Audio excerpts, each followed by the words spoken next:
Good evening guys, kanina ay nagkaroon kami ng kunting renovation guys. Ah, na nag-extend kami dito sa likod ng aming tindahan guys. Para sa ganun ay lumaki yung space dun sa loob guys. So, yan nakikita nyo guys, nag-aasintada na ako dyan guys. Bali, gumamit ako ng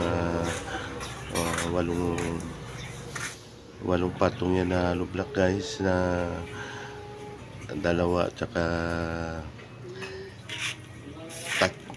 tatlo sa kabila, 2 by 3 ba yung guys. So yan nga guys, tapos yung dingding na yun guys ay binasag namin yun guys, para may atras namin yung aming rep dyan guys, kasi sayang din naman yung space para lumuwag dun sa loob ng tindahan guys. So yan ang ginawa namin guys ngayong maghapon.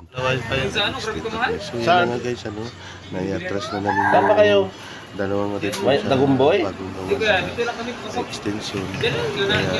Nagrada?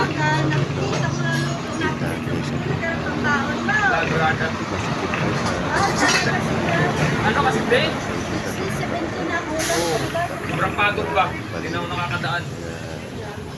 Nagdiretso na kasi ako na yan. Late na ako lagi. Alas 10. Alas 10 pasok ko. Alas 10 ako makapasok.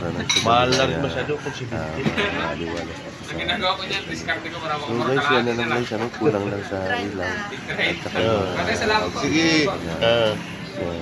Sige. na-fix talaga guys, kasi nga pag tapos na yung papalitada, hindi pa na asikaso yung mga outlet na guys. Kaya bukas yan ang babalikan ko para matapos na guys. So guys, maraming salamat ulit.